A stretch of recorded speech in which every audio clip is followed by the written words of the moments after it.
आपली भगवद्गीता चालू करीत आहोत. भगवद्गीता असा ग्रंथ आहे, तो आजच्या आपल्या दैनंदिन जीवनामध्ये खूप महत्त्वाचा आहे.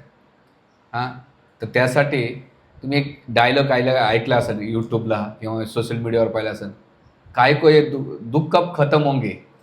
तर कौशिकचं एक आहे, की "मेरे दुःख कब खतम होंगे?" माझ्या जीवनातले दुःख कधी नष्ट होतील. हा डायलॉग तुम्ही ऐकला असेल. हाच प्रश्न अर्जुनाला पडला होता आणि म्हणून अर्जुनाने भगवान कृष्णाला विचारलं होतं, की "भगवंता, माझ्या जीवनातले संकट कधी कमी होतील, नष्ट होतील?" तर भगवंत काय म्हटले, "तू भक्ती केल्यानंतर दुःख कमी होतील का?" नाही. तर भगवंताने एक फॉर्म्युला दिला आहे. तोच फॉर्म्युला आपल्या जीवनामध्ये वापरायचा आणि एवढा व्यावहारिक फॉर्म्युला आहे. मी जेव्हा कधी गीता वाचन करत असतो आणि माझ्या जीवनात थोडं काहीतरी झालं, तर मी आपल्या गीतेचा आश्रय घेत असतो. तर हा मागे म्हणण्याचा प्रयत्न करा. मात्रा स्पर्शासु कौंतेय शीतोष्ण सुख दुःखदा आगमापायनो नित्यं ताम तितिक्ष भारता मात्रा स्पर्शास्तु कौंतेय शीतोष्ण सुख दुःखदा आगमापायनो नित्यं ताम तितिक्ष भारता मात्रा स्पर्शास्तु कौंतेय शीतोष्ण सुख दुःखदा आगमापायनो नित्यं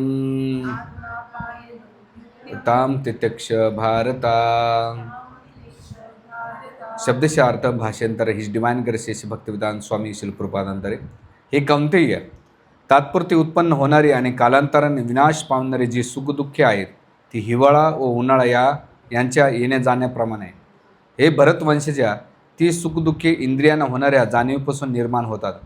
मनुष्याने ती शुद्ध न होता सहन करण्याचं शिकले पाहिजे. तात्पर्य: कर्तव्य पालनासाठी एखाद्याने अनित्य असणाऱ्या सुखदुःखाची उत्पत्ती व विनाश सहन करण्यास शिकले पाहिजे. वेद आज्ञाप्रमाणे एखाद्याने माघ, जानेवारी, फेब्रुवारी महिन्यात भल्या पाटे स्नान करणे आवश्यक आहे. त्यावेळी अतिशय थंडी असते. तरी जो धार्मिक तत्त्वाचं पालन करतो, तो अशा वेळी स्नान करण्यास मागे पुढे पाहत नाही. त्याचप्रमाणे मे, जून महिन्यात कडक उन्हाळ्यात स्त्री ही स्वयंपाकघरात स्वयंपाक करण्यास मागे पुढे पाहत नाही. प्रतिकूल हवामानात मनुष्याने आपले कर्तव्य पालन केलेच पाहिजे. त्याचप्रमाणे युद्ध करणे हे क्षत्रियाचे धार्मिक तत्त्व आहे. जर एखाद्या क्षत्रियाला आपला मित्र किंवा नातेवाईक यांच्याबरोबर युद्ध करावं लागले, तरी त्यांच्या नियतकर्मापासून ढळू नये. ज्ञानस्तरावर उन्नत होण्यासाठी एखाद्या नियत विधिविधानाचे पालन करणे आवश्यक आहे. कारण केवळ ज्ञान आणि भक्तीद्वारे मनुष्य मायाच्या तावडीतून स्वतःला मुक्त करू शकतो. अर्जुनाने ज्या 2 नावांनी या ठिकाणी संबोधण्यात आले, ते सुद्धा महत्त्वपूर्ण आहे. त्याला कौंतेय या नावानं संबोधण्यामुळे त्याच्या आईच्या बाजूकडे थोर रक्ताच्या नातेवाईकांचा बोध होतो आणि भारत या नावानं संबोधल्यामुळे त्यांच्या पित्याकडे असणाऱ्या महानतेचा बोध होतो. या दोन्ही बाजूंचा वारसा थोर होता.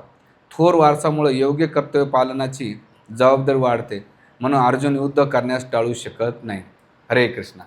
तर ह्या श्लोकांमध्ये भगवंत, कारण अर्जुनानं जो प्रश्न विचारला स्टार्टिंगला, की भगवंता, या जीवनातले दुःख का नष्ट होत नाहीत किंवा दुःख कधी संपतील, तर भगवंताने उत्तर दिलं आहे की हे अर्जुना, इथं 2 शब्दांनी उच्चारतात भगवंत, कौंतेय आणि हे भारता.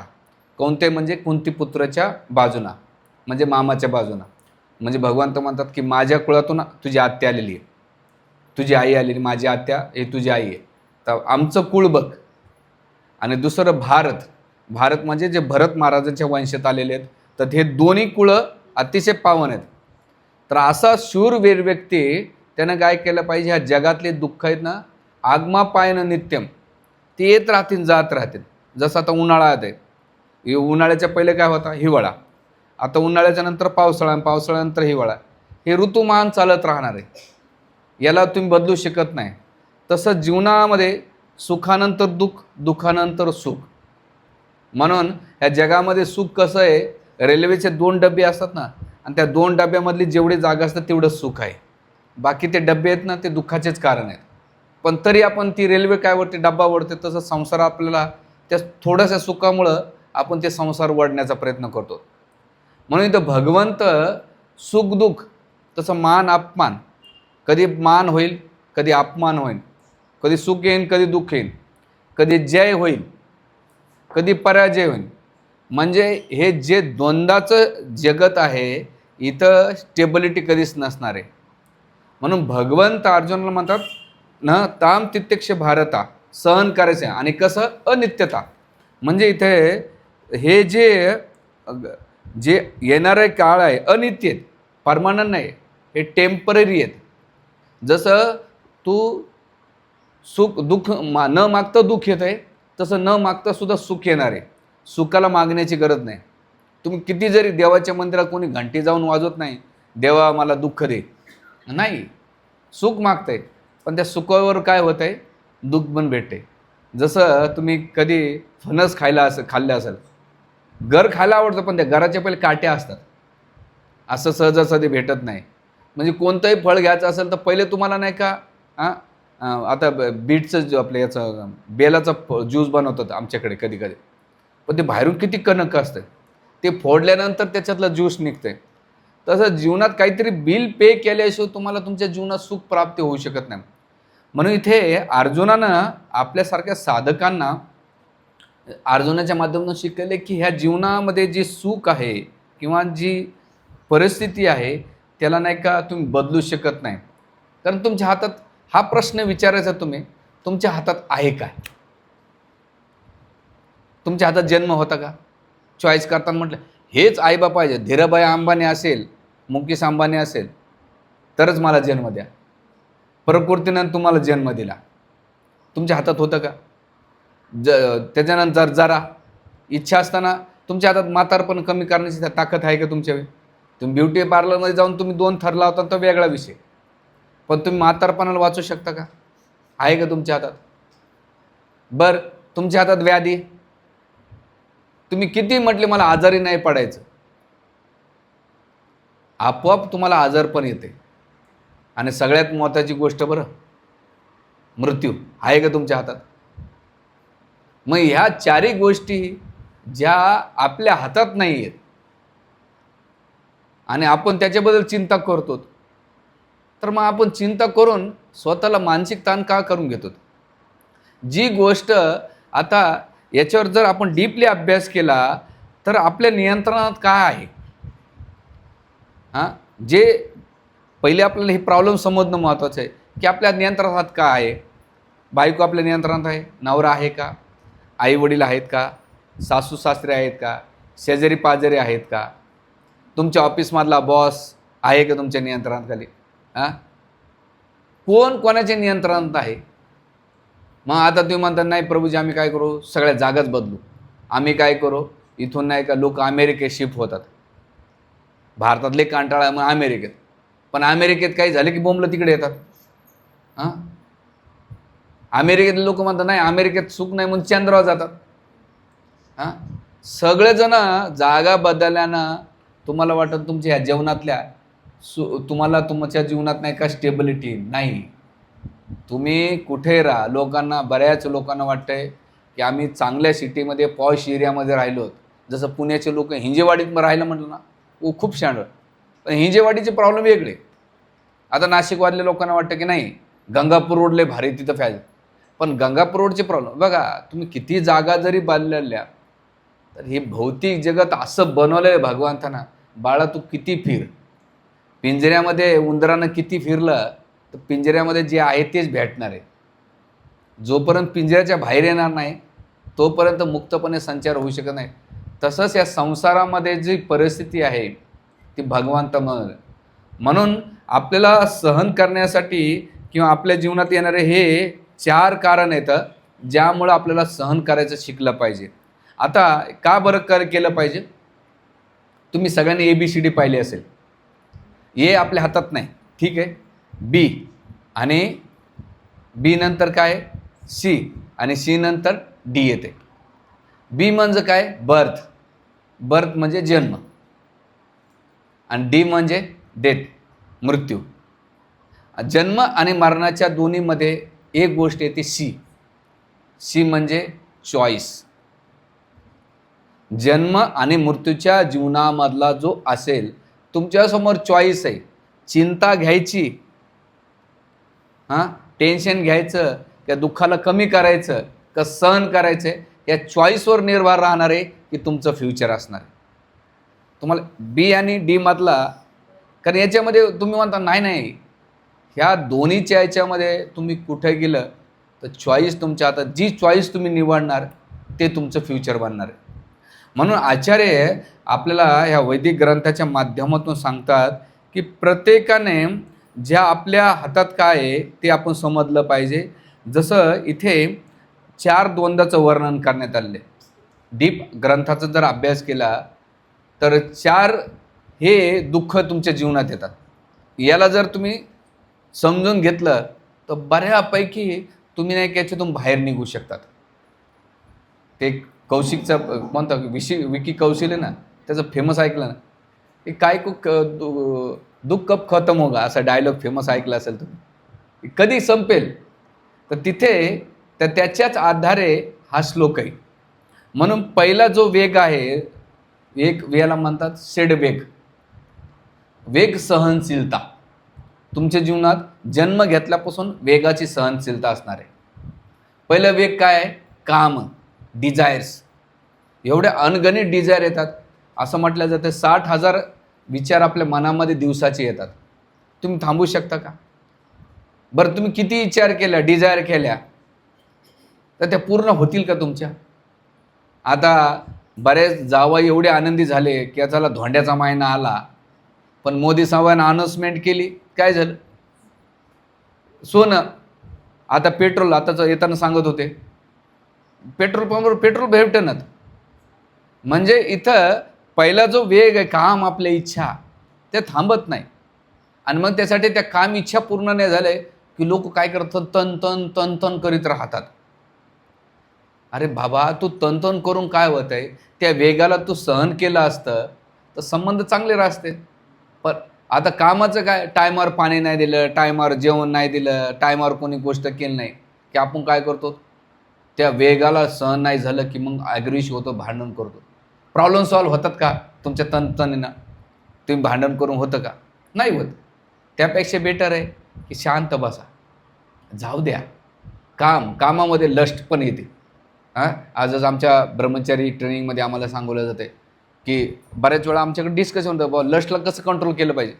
ते म्हणता येत राहणार, जात राहणार आहे, पण त्याला टॉलरन्स करा, सहन करा, तर तुम्ही अध्यात्मामध्ये प्रगती करू. कामामध्ये 2 प्रकार येतात, लस्ट आणि डिझायर्स. त्याच्यानंतर कामानंतर क्रोध. काम पूर्ण नाही झालं तर क्रोध येतो. आणि बऱ्याच वेळा लोकांना ऑफिसमध्ये काम नाही झालं की क्रोध येतो.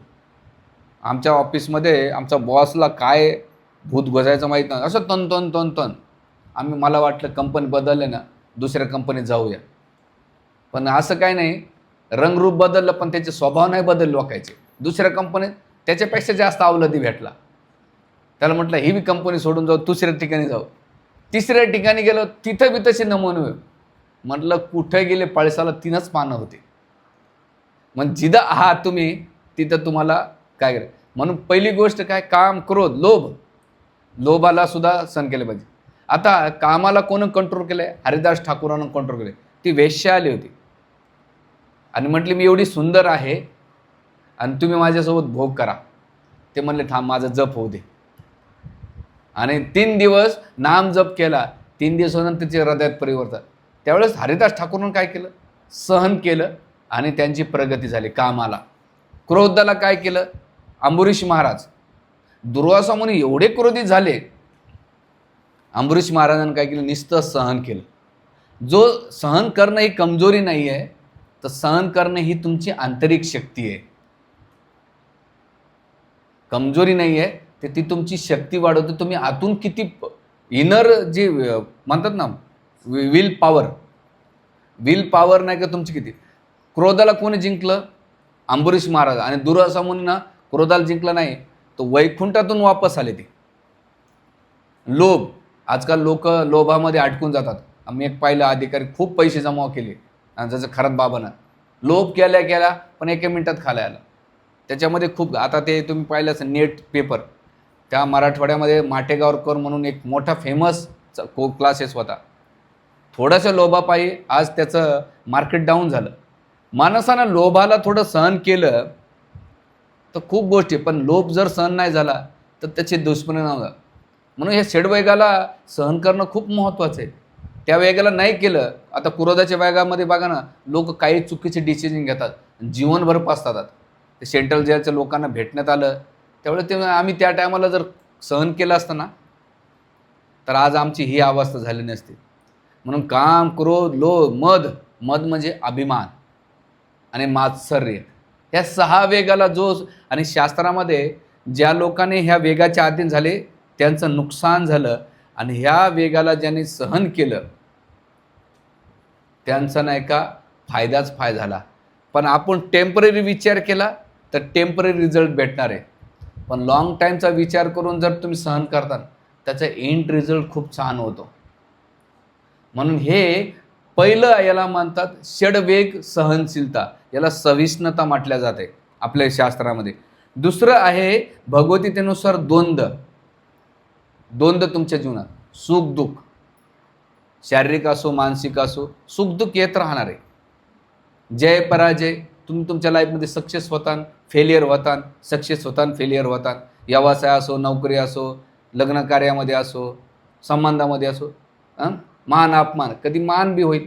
लग्नात गेल्यानंतर कधी कधी लोक तुम्हाला 4 लोक बोलतील, एखादं दुर्लक्ष करेल, पण तुम्ही 4 लोकांकडे लक्ष नसतंय, तुम्हाला एकच व्यक्ती मला का बोलला नाही, माझ्याकडे सेल्फीच काढले, मला हेच केलं नाही. बऱ्याच वेळा आम्ही सत्संगाला जातोत ना, आता सत्संगामध्ये आम्हाला लोक भेटतात. आता कधी कधी असं काय आम्हाला मनात हे नसतं बाबा कोणाला दुर्लक्ष, पण लोकांना काय वाटतं, अरे प्रभूजी आपले नाराज तर नाही, भेटले तर नाही, बोलले पण नाही, आज काय झालं काय प्रभूजीला. अरे प्रभूजी एका वेगळ्या कामामध्ये, तुला काय पडलंय. म्हणजे काय होत आहे, आपण आपली मनातली जी खिचडी बनवतो, जे द्वंद्व चालतात, त्या टायमाला सहन केलं तर खूपच. म्हणून हे जे याला म्हणतात द्वंद्व, सुख दुःख, मान अपमान, लाभ आणि जय पराजय, जीवनातले सक्सेस फेलियर, ह्या द्वंद्वाला सहन केलं तर खूप चांगलं होतं. नाही तर कधी कधी आपण नाही का, बघा आता जे विद्यार्थी आहेत ते फेलियर झाले ना, ते सहन करत नाहीत, ते सुसाईड करतात. आणि कधी कधी व्यवसायामध्ये पण त्याच्यामध्ये एकूण एकाला फार हे करून टाकतात लोक.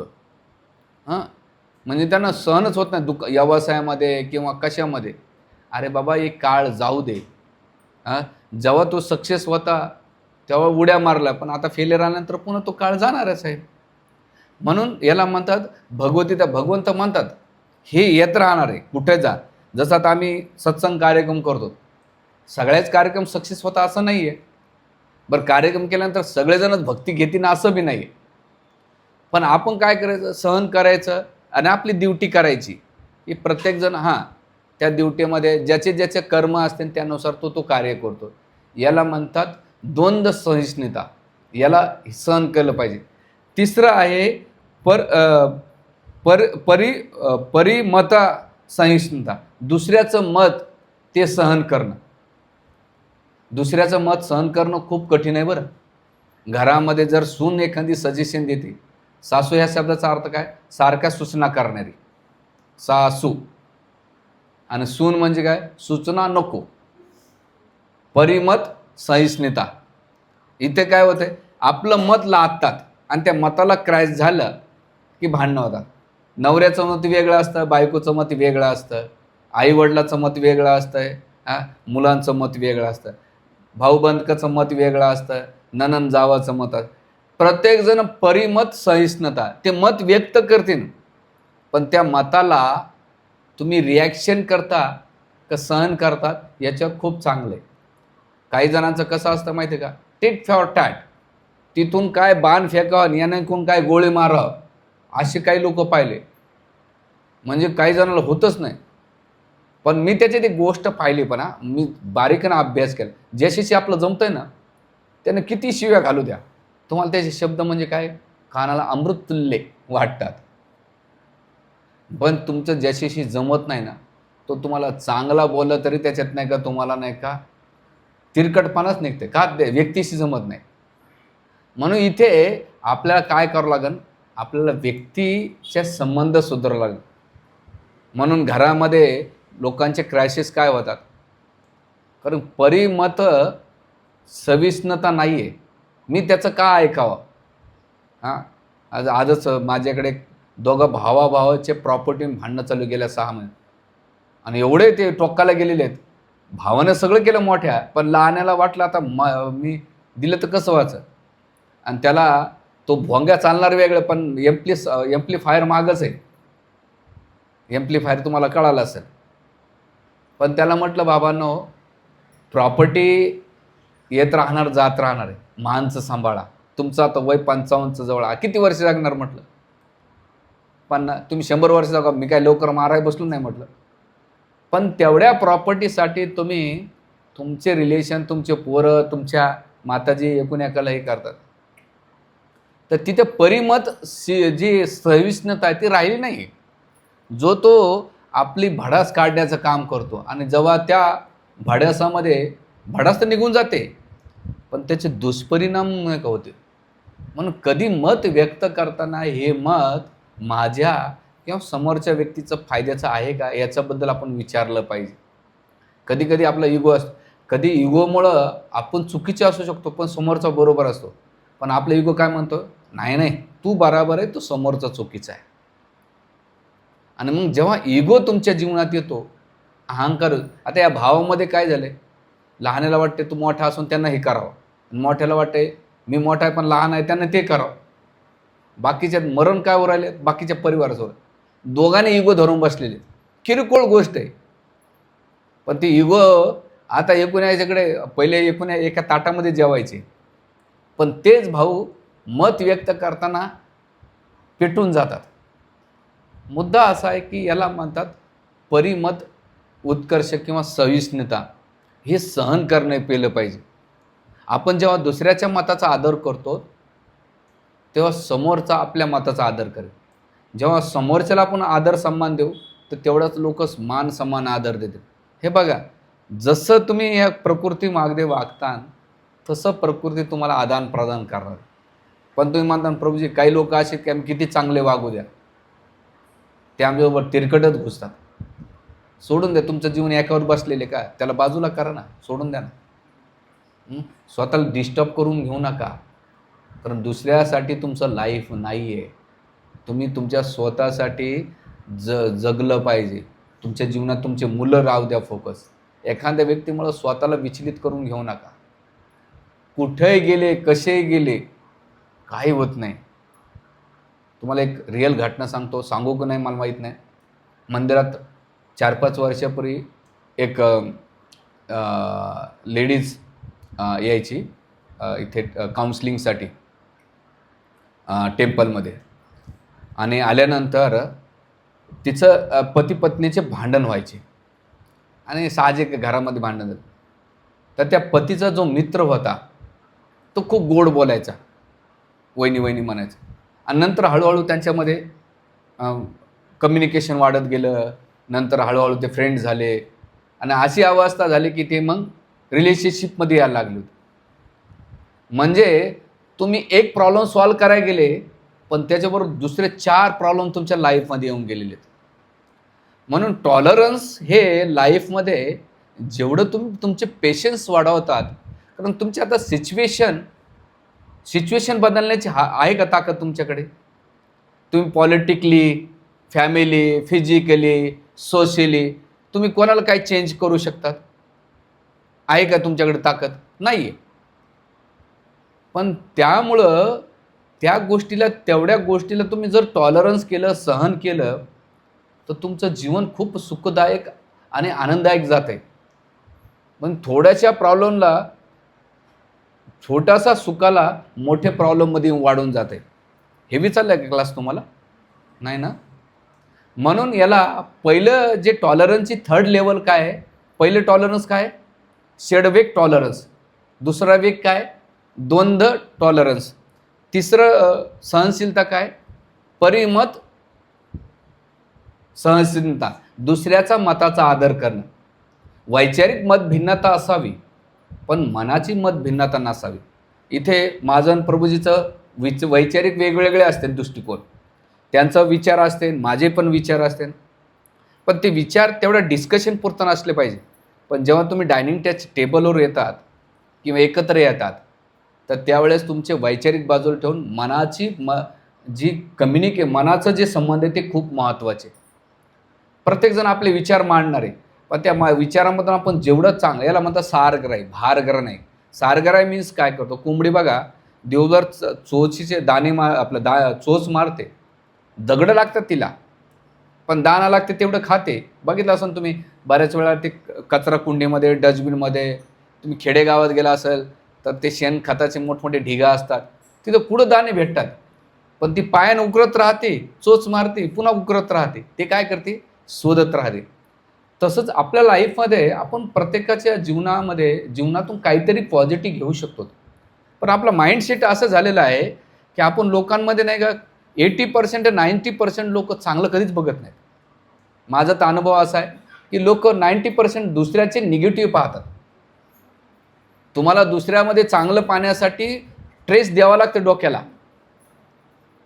आणि मी याच्यानंतर मी एकदा अशीच एका ग्रस्त असे भक्त होते, त्याच्यामध्ये मी ठरवलं होतं, एक पेपर दिला होता आणि त्या पेपरवर वरती नाही का एकेका प्रभूजी माताजीबद्दल चांगल्या चांगल्या गोष्टी लिहायच्या आणि तो पान पुढच्याकडे फॉरवर्ड करायचं. तुमचं पान, तुमच्याकडं पान, वरती तुमचं नाव असेल आणि ते फॉरवर्ड करीत चालायचं.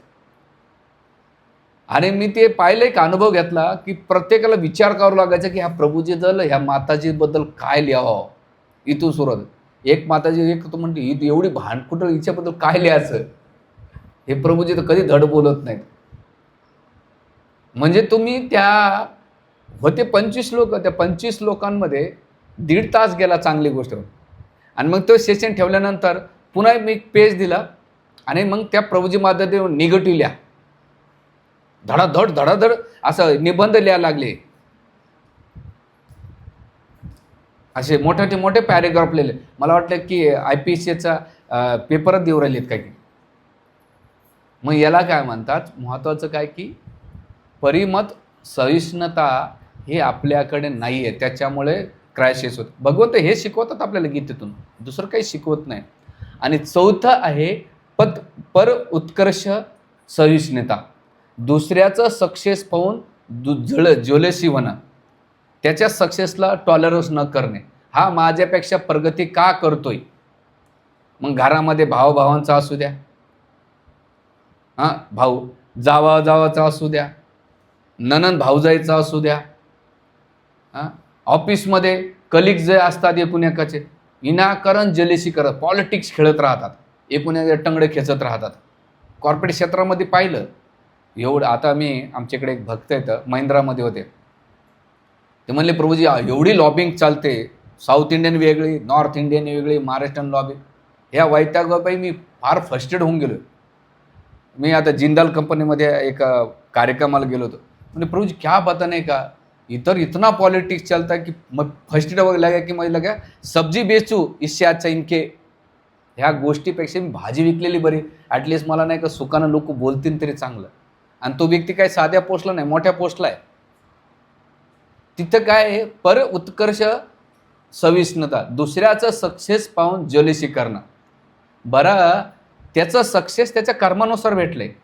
फेलियर आल्यानंतर तुम्ही त्याला हे करत नाही. फेलियर आल्यानंतर बरं झालं मेला, पण सक्सेस झाल्यानंतर तुम्ही काय करतात, लगेच क्रिटिसिझम चालू करतात. तर त्यावेळेस क्रिटिसिझम पण नाही करायचं, ॲप्रिशिएशन करायचं. म्हणून एक सेमिनार आहे, दुसऱ्याचं सक्सेस सेलिब्रेट करायला शिका. अवघड आहे ना. दुसऱ्याचं सक्सेस सेलिब्रेट करायला शिका, ना की क्रिटिसिझम करायला. म्हणून ते का सक्सेस करायचं, त्याच्या कर्मधर्मानुसार, त्याच्या मेहनतीनुसार त्याला ते सक्सेस भेटलेले. जसं तुम्हाला उदाहरण देतो, धीरूभाई अंबानी. त्यांचे दोन्ही पोरं होते, मुकेश अंबानी आणि कोण, अनिल अंबानी. बापानं कोकिळाबेन आणि वाटून दिलं. कोकिळाबेन ते भांडणं तुम्ही पाहिले असेल. मुकेश अंबानी सक्सेसफुली झाले बिझनेसमध्ये. अनिल अंबानी काय झालं, आता तुम्ही पाहिलं असेल पेपरला, किती फेलियर झालं त्यांच्या लाईफमध्ये. पण याचा अर्थ अनिल अंबानी मुकेश अंबानी ज्वेलसी करतो असं नाही. किंवा मुकेश अंबानी अनिल अंबानीवर क्रिटिसिझम करत नाही. ईश्वरानं दोघांना सारखं देऊन टाकलं, पण प्रत्येकाच्या लाईफमध्ये एका काळानुसार फेलियर येते, कोणाच्या लाईफमध्ये सक्सेस येते. त्यावेळेस सक्सेस झाल्यानंतर बघा पॉलिटिकली लोक आहेत ना, जेव्हा सक्सेस झाले ना, सगळं गाव त्याला म्हणतं हे माझे काका आहेत, काकाचा मामाचा मावशीचा काकाचा ताऊ आहे, सगळे ओळख देतील. पण तेच फेल झाले ना, त्याला ओळख पण नाही देत. म्हणजे या जगामध्ये तुम्ही सक्सेसफुल झाले की लोक तुम्हाला गुळ तिथं मुंगळे, साखर तिथं मुंग्या, सक्सेस तिथं लोक. काही दिवसापूर्वी आमचे एक भक्त येतं, ते पोलीस अधिकारी येतात, ते रिटायर्ड झाले, गंगापूरवर राहतात.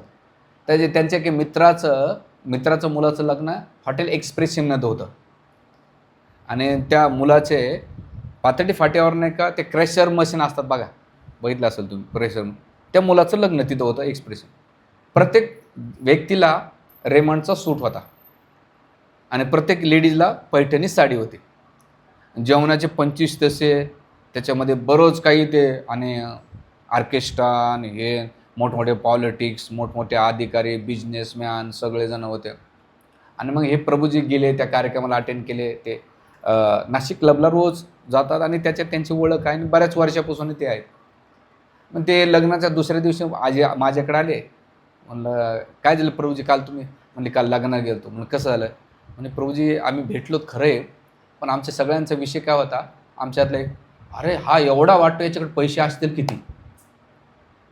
म्हणजे त्यानं दाखवायला खूप केलं, पण त्याबरोबर दुसऱ्यानं काय केलं, पॉलिटिकली जो होता ना, याच्याकडे पैसे असतील किती, हा वाटतो एवढा.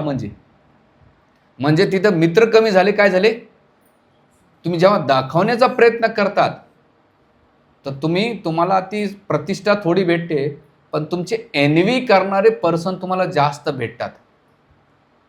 म्हणजे याला काय म्हणतात, पर उत्कर्ष जे पाहून जलिशी करतात त्या सहनशक्तीला करत नाही. मग तिथून नाही का, मग दुश्मनी वाढते, मग खुन्नस वाढते. हे आपण आपल्या जीवनात शिकायचं की अरे प्रत्येकाला एकाच आईबापाचे पोरं असतात, पण प्रत्येकाचं लाईफमध्ये वेगळं वेगळं असतं. काही जण खूप मेहनत करतात, पण जसं नाशिकमध्ये MG रोडला एक मोठे बिल्डर आहेत, ते पहिले सातपूरमध्ये टेलरचे काम करायचे. ते आहेत जळगावचे, टेलरिंगचे काम करायचे. जेव्हा ते नाशिकला स्टार्टिंगला 85मध्ये आले होते. आल्यानंतर ते असे रिअल इस्टेटमध्ये उतरले आणि करता करता त्या बिझनेस उतरून आज त्यांची कमीत कमी 1,500 कोटीचं बिझनेस आहे. मग त्याला आम्ही नाना म्हणत, नाना निकम मोठे व्यक्तिमत्व आहे, ऐकलं असेल, कंस्ट्रक्शन म्हणून. ते सांगत होते की मी आलो तेव्हा टेलरिंगचं काम करायचो, ईश्वरानं मला इथं आणून दिलं. आणि तेच माझे भाऊ आज बी परिवारातले लोक साधं शिवत जीवन जगत आहेत. म्हणजे ईश्वर प्रत्येकाला त्याच्या जीवनात फेलियर सक्सेस कोणत्याही कामामध्ये देत राहणार आहे.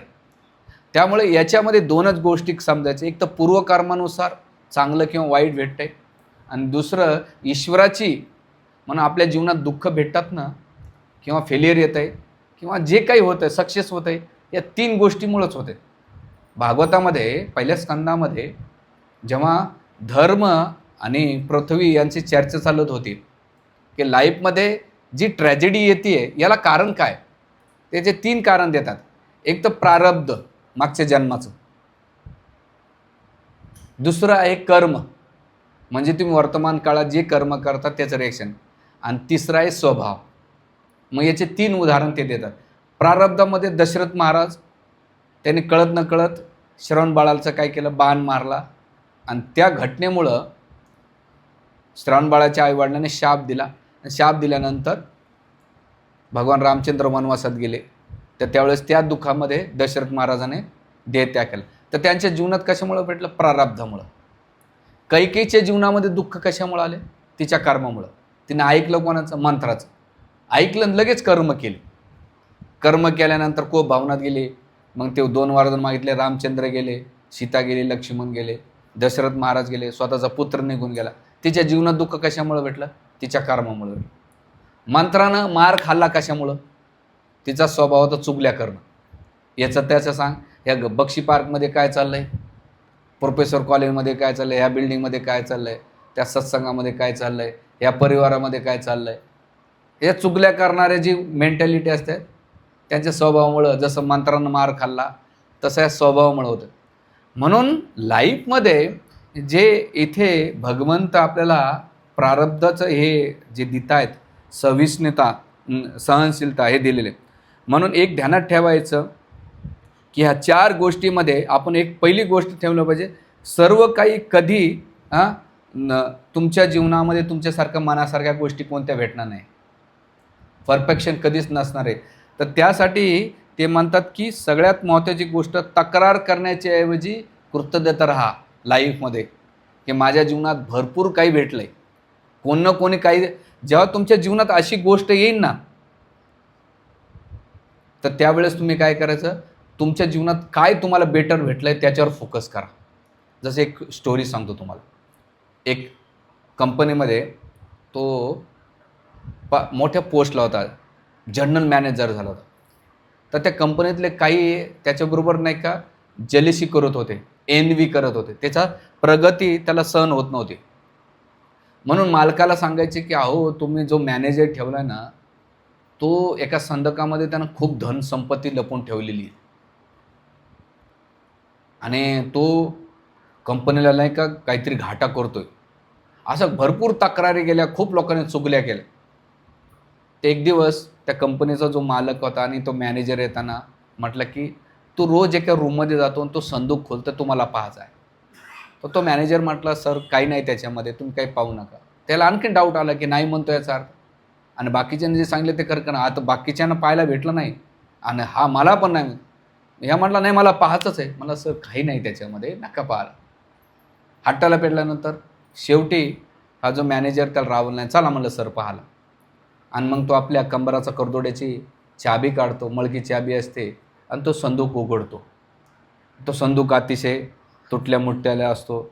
उघडल्यानंतर बघतो त्याचे फाटके कपडे, 2 फाटके चपला, एक नाही का घरातल्या वस्तू, ज्या दिवशी तो आला होता गावाहून त्या वस्तू. मालकाने विचारले काय आहे?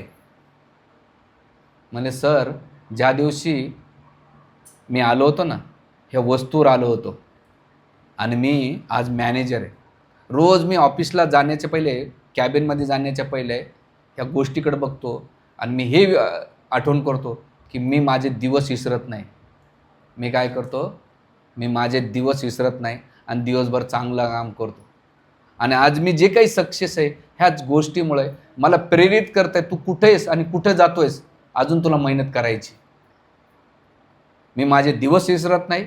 दुसरी गोष्ट, मला इन्स्पायर्ड होतं आहे. आणि तिसरी गोष्ट, मी माझा स्वभाव, माझा व्यवहार लोकांशी खूप चांगला असते. लोक काय विचार करतात याच्यापेक्षा मला चांगलं काय करता येईल याच्यावर मी जास्त फोकस करतो.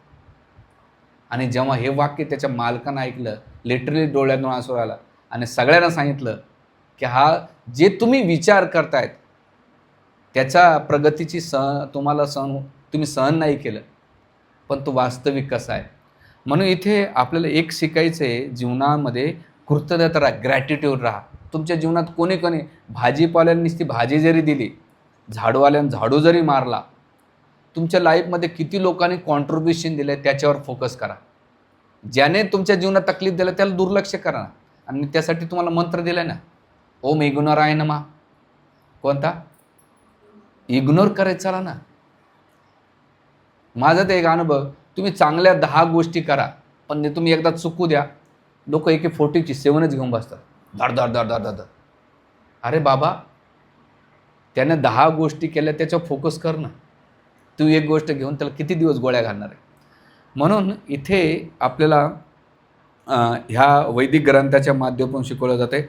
आणि दुसरं, ही शक्ती कशी वाढेल आपल्याला, ह्या बाहेरून कसं यायचं, जो आध्यात्मिक उन्नत करतो, आध्यात्मिक ज्याची जेवढी उन्नती असेल तेवढी त्याला ही शक्ती भेटेल. आणि जेवढा तो आध्यात्मिक विकनेस असेल तेवढा तो भौतिक संसारामध्ये दुसऱ्याची प्रगती पाहू शकत नाही. आणि जो अध्यात्मामध्ये प्रगती असतो तो काय म्हणतो, जसं भागवतामध्ये प्रश्न विचारला आहे ब्रह्माजीला, तुम्ही पक्षपाती आहेत, देवता आणि असुरामध्ये भेदभाव करतात. ब्रह्माजी म्हटले मी पक्षपात नाही, जो ज्याच्या वृत्तीचा आहे त्यानुसार मी त्याच्याशी व्यवहार करतो. म्हणून इथे आपल्याला आध्यात्मिक उन्नती, देवतांची आध्यात्मिक उन्नती होते, त्यांनी सहन केलं, पण दैत्याची आध्यात्मिक उन्नती नव्हती. म्हणून तक्रार करायची आणि भांडणतंटा करायचे हे आसुर वृत्ती होते. म्हणून शास्त्रामधले काही उदाहरण पाहूया की शास्त्रामध्ये ज्याने ज्याने सहन केलं ते सक्सेसफुली झाले आणि ज्याने सहन नाही केलं ते फेलियर झाले. जसं अंबरीश महाराजाने क्रोधाला सहन केलं आणि दुर्वासा मुनीला सहन नाही केलं तर दुर्वासा मुनी वैकुंठात वापस आले. पण अंबरीश महाराजाने क्रोधाला सहन केलं, भगवंत स्वतः सुदर्शन चक्रानं काय केलं, रक्षण केलं होतं. त्यावेळेस लगेच नाही म्हटले अहो दुर्वासा मुनी तुम्ही काय, मी बघतो जरा, लगेच हात हे केलं नाही. एकदा याला 2 दिवस टाकू नंतर बघू काय येते. कधी कधी काही भक्ती पाहिले कंठीमाळा तिलक धोती कुर्ता, पण जेव्हा एखादा प्रसंग बघाव ना म्हटतं अरे प्रभूजी तर मंदिर लय, प्रभूजी दंडवत प्रणाम, मी हीन तुम्ही लहान, तुम्ही महान आम्ही लहान, आम्ही ते एवढे पतित असं तसं. पण कधी भांडण करताना बघा बाबा बाबा बाबा प्रभूजीचा तर दुसरा स्वभाव, माताजींचा प्रभाव. ही माताजी नाही तर इथं दुर्गादेवी दिसली बाबा. पण झिंजा वडायची वेळ आली नाही. अध्यात्म मंदिरात नाही दिसत, मंदिरात दाखवणं सोपं असतंय. अध्यात्म जेव्हा तुम्ही तुमच्या व्यवहारामध्ये, तुमच्या कार्यामध्ये, तुमच्या घरात राहतात, नवरा बायको म्हणून राहतात, त्यावेळेस तुम्ही काय रिॲक्शन करतात तेव्हा तुमचे अध्यात्म. सत्संग ऐकणं सोपं असतं हो. बऱ्याच वेळा लोक प्रवचन ऐकतात पण घरी गेल्यानंतर बापरे कोणी बोलू द्या, आणि जेव्हा ते डिस्कशन करतात तेव्हा कळून जातं अरे बाबा यांना खूप गरज आहे. म्हणून मी माझ्या जीवनात हे येतात प्रसंग, पण शांत राहायचं, जाऊ दे नाही. आता तो कधी एक अग्नी पेटलाय तर तो अग्नी झाला तर आपण पाणी झालं पाहिजे. तो अग्नी झाल्यानंतर आपण अग्नी झालं तर भाडकाच उठणार आहे. तर एक अग्नी झाला की दुसऱ्यानं पाणी व्हा, आणि दुसरा पाणी झाला तर आपण अग्नी होऊ नका, आपण पण पाणी होण्याचा प्रयत्न करा. होत राहणार आहे अग्नी पाणी, चालत राहणार आहे लाईफमध्ये. कधी बायको, कधी नवरा, कधी सासू, कधी सून, कधी ऑफिसमधला बॉस. हे समजायचं हे आपल्या जन्मातच पाप जळून भस्म करण्यासाठी आलेली ती. जेवढं तुम्हाला दुःख भेटेल ना तेवढं या संसाराच्या प्रती तुमचं वैराग्य वाढेल. जेवढं कम्फर्ट झोनमध्ये राहता तेवढं होतं. जसं आता मी रोज मच्छरदाणी, तर माझा बऱ्याच वेळा अनुभव असा आहे, मच्छरदाणीमध्ये एक मच्छर राहिलं ना रात्रभर झोपू देत नाही, ते साला सापडत बी नाही, आणि माझी इच्छा होते मारून नाही, पण एक मच्छर तुमचं रात्रची झोप खराब करत आहे. तसं तुमच्या जीवनातली एक गोष्ट धरून ठेवतात ना तुमची अख्खी लाईफ खराब होऊन जाते. एक गोष्ट तुमच्या लाईफमध्ये,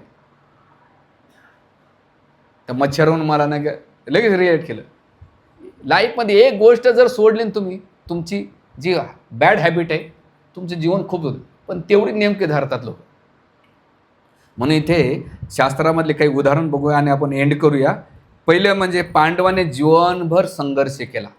लहानपणापासून कुंती महाराने, पांडू महाराज वारले, कुंतीने किती सहन केलं. पहिले तर धृतराष्ट्राने तिचा डाऊट घेतला, मग ऋषीमुनीने सांगितलं की नाही पांडवाचीच पुत्र आहेत. बरं पांडव आणि कुंती आले तर धृतराष्ट्रानं काही सगळं अख्खं कौरवाने जीवनभर त्रास दिला. त्यांना लाक्षागृहात जाळण्याचा प्रयत्न केला, विषपान करण्यात आलं, अस्त्रशस्त्रानं मारण्याचा प्रयत्न केला, नाना प्रकारचे प्रयत्न केले. पण पांडवाने भगवान कृष्णाच्या अनन्य भक्त होते, जीवनभर सहन केलं. एकदा सुद्धा महाभारतामध्ये, भागवतामध्ये वर्णन आहे की भगवंता एवढी तुझी भक्ती केली ना, आमच्या जीवनात एवढे संकट टाकले, कधीच नाही. ते काय केले, सहन करीत गेले. जसं आता उन्हाळा आहे, उन्हाळा तुम्ही सहन केला की हिवाळा येणार आहे, आपला पावसाळा, पावसाळ्यानंतर उन्हाळा येणार आहे. बघा ऋतुमानाला बदलू शकत नाही, तसं जीवनातल्या काही परिस्थिती ना नाही बदलू शकत. याला चांगला पर्याय काय, सहन करा. पांडवांचं उदाहरण घ्या. पांडवांचं घेतल्यानंतर द्रुपदीचं यज्ञातून जन, जसं ती विवाह ठरला, कुंती महाराज सांगितलं 5 जणाला वाटून घ्या. 5 लोकांशी लग्न करावं लागलं, आणि 5 लोकांचे 5 स्वभाव वेगळे. भीमाचा स्वभाव वेगळा, युधिष्ठिराचा स्वभाव वेगळा, अर्जुनाचा स्वभाव वेगळा, नकुलचं. 5ही स्वभावाला तिनं सहन केलं. तुम्हाला एक सहन होत नाही राव, बायकोचा किंवा नवऱ्याचा, सासू किंवा सुनाचा. याला एक ध्यानात ठेवा, जेवढं लोक तुम्हाला सहन करतात ना, तुम्ही जसं दुसऱ्याला सहन करता तेवढे लोक तुम्हाला सहन करतात. जेवढा लोकांचा तुम्हाला त्रास होता तेवढाच त्रास तुम्हाला तुमचा पण त्रास लोकांना होतो हे समजलं पाहिजे. म्हणून आध्यात्मिक उन्नती करण्यासाठी ही गोष्ट वाढवावं लागेल. तुम्ही सत्संगाला नाही आले म्हणे प्रभूजी आता लय सहन झालं तुमचं प्रवचन, आम्ही जातो उठून, काही हरकत नाही, सहन. तर हे कौरवांचं. दुसरं द्रौपदीचा अश्वत्थामा 5 पुत्र मारले गेले, पण त्यावेळेस पण तिचा भाव. त्याच्यानं देवकीचे 6 पुत्र मारले, सहन केलं. आणि एकनाथ महाराजांचं सगळ्यात चांगलं होतं. सकाळी सकाळी एकदा गंगा स्नानाला गेले आणि तिथं एक मलेच्छ अंगून त्यांचे एक प्रत्येक वेळा थुकत गेले, आणि प्रत्येक वेळा थुकत गेल्यानंतर प्रत्येक वेळा ते स्नान करून आले. 100 वेळा झाल्यानंतर तो थुकणारा म्हटला, माफ करा माझ्याकडून चूक झाली, मी एवढं थुकलो. ते म्हणले नाही, माझी बऱ्याच दिवसापासून इच्छा होते की गंगा स्नान गोदावरी स्नान घडेल का नाही, पण तुझ्यामुळं घडलं, त्याच्याबद्दल कृतज्ञता. म्हणजे त्याने काय केलं, नकारात्मकमधून सकारात्मक शोधली. तुम्ही काय केलं असतं, चप्पल काढणे 2 तर हाणलेच असते पहिले, नंतर बघू काय होतं याला. घरात बी आपण किंवा ऑफिसमध्ये पण सहन करा. उलटं त्या निगेटिव्हमध्ये चांगलं बघण्याचं आलं पाहिजे. मी कधी कधी माझ्या चुलत्याचं लय आभार व्यक्त करू. चुलत्याला लय त्रास दिला आम्हाला लहानपणापासून. त्या चुलत्याच्या त्रासापायी आमचे वडील आम्हाला नाशिकला घेऊन आल्यानंतर शिक्षण दिलं, आणि दिल्यानंतर त्या एवढे प्रॉब्लेम्स होते, एवढ्या समस्या होत्या. त्या समस्याच्या देवाच्या शोधात मी इस्कॉनच्या संपर्कात आलो, आणि आज मला ती भक्ती भेटली. पण या भक्तीचं श्रेय कोणाला जात आहे? माझ्या चुलत्यानं त्रास दिला नसता तर मी गावाकडे थांबलो असतो, शेतीबाडीमध्ये.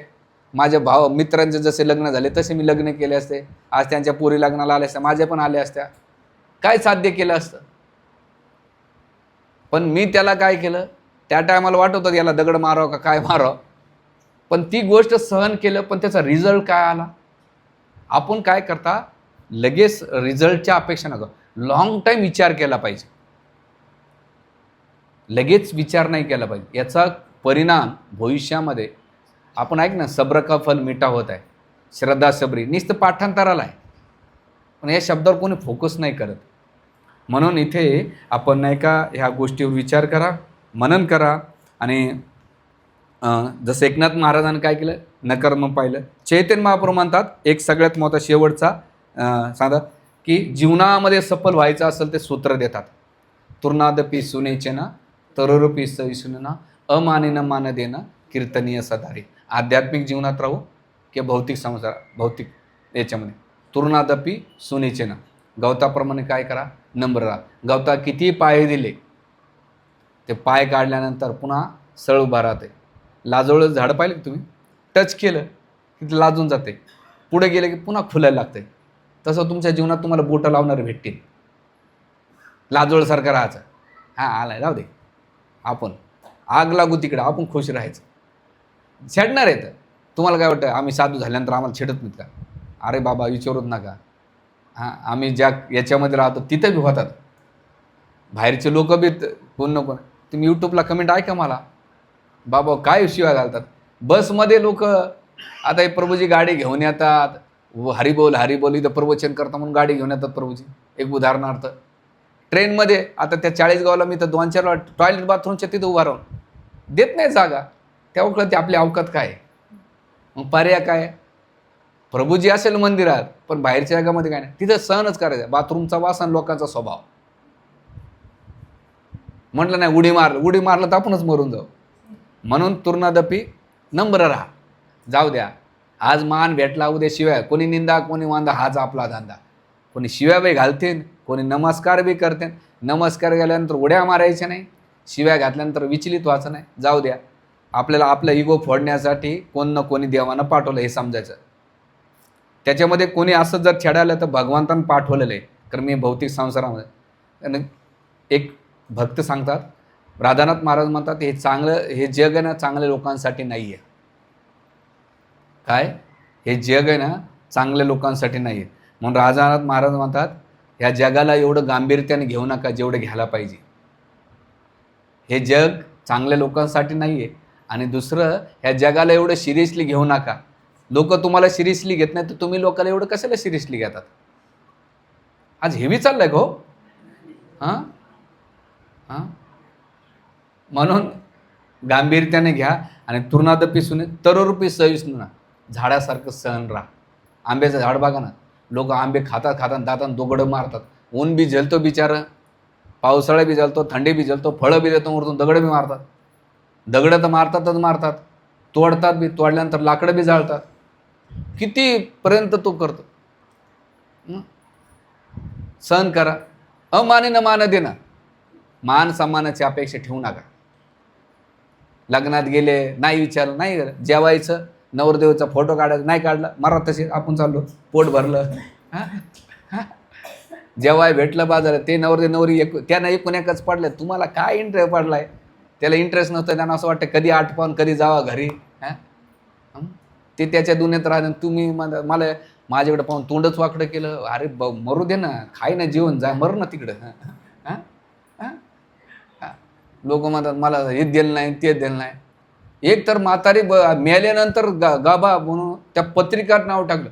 अरे ती मेली जाऊ दे ना, आता त्या पत्रिकेमध्ये कोण बघतंय पत्रिका, पण लय पत्रिकेमध्ये नाव टाकायचं. त्याला म्हटलं आमच्याकडे असे, अरे एकाला म्हटलं वारे काय मी रिकाम टेकड्या काय, तुम्ही काय काय घेऊन येता राव, डोकं पिकलंय म्हणलं तुमचं ऐकू ऐकू. माने माना दे ना, ठीक आहे आपलं नाव न. माझ्या भावाच्या दोन्ही पत्रिकाला म्हटलं माझं अजिबात नाव टाकायचं नाही. माझ्या चुलत भावाचं नाव नाही टाकलं होतं, त्याचं बाळा होता, त्याला लहानपासून सगळे बाळूच म्हणायचे, म्हणून बाळा टाकलंय. त्याचा रात्री फोन आला मला 11:30, पिली भाऊ ना, मी तुला का अजून बी बाळा वाटतो काय, माझं नाव बाळासाहेब का टाकलं नाही? म्हणलं चूक झाली भाऊ, उद्या स्टिकरला होतं. तू टाकलंच कस काय? म्हणलं झक मारली, कुठं याला पत्रिका. म्हणलं भाऊ माफी मागतो, चूक झाली. 2 घंटे गेले, त्याच्या बायकोला म्हणलं वहिनी याला सांभाळा. म्हणजे तुम्ही लय मोठी चूक केली. म्हणलं बाबा मी चांगल्या पत्रिका छापतो, त्याच्या इंग्लिशमध्ये नाव टाकतो, सगळं टाकतो, कोण बघतंय कोणाच्या नावाला राव? सगळा मूर्खपणाचा बाजार आहे हो. छोट्या छोट्या आपण कुठं आणि कुठं अटकलेले. ज्याची जी लेवल असेल तो तिथं असेल, ज्याची प्रगत लेवल असेल तो तिथं असेल. क्लिअर आहे. अमाने न मान देण्या आणि ह्या तिन्ही गोष्टी करतात, सहन करतात, नम्र राहतात, मान सन्मानाची अपेक्षा ठेवतात, नेहमी दुसऱ्याला दंडवत करायचा, पुण्य आपल्याला भेटून जाते. अमान न मान देणं, कीर्तने सदारी, शेवटी भगवंताचं नाम जप करा. हरे कृष्णा कृष्णा कृष्णा हरे हरे, हरे राम राम राम हरे हरे. तर हे महामंत्र तुम्ही जेव्हा भक्तीत प्रगती करू शकतात आणि जीवनात सुखी राहू शकतात, हेच भगवंताने ह्या श्लोकामध्ये सांगितलेलं आहे. मात्रा स्पर्शास म्हणा, मात्रा स्पर्शास कौंतेय शीतोष्ण सुख दुःखदा आगमापायनो नित्यम ताम तित्यक्ष भारता. भगवंत म्हणता अर्जुना, सहन करायचं शिक, दुसरा कोणताही पर्याय नाही. मी जरी सोबत राहिलो तरी या जगातले द्वंद्व काही कमी होणार नाही. म्हणजे तुम्ही भक्ती करा अथवा नका करू, तुमच्या जीवनात येत राहणार आहे. याला एकच चांगला मार्ग काय? सहन करणे. ठीक आहे. हरे कृष्णा हरे कृष्णा हरे हरे, हरे राम राम राम हरे हरे.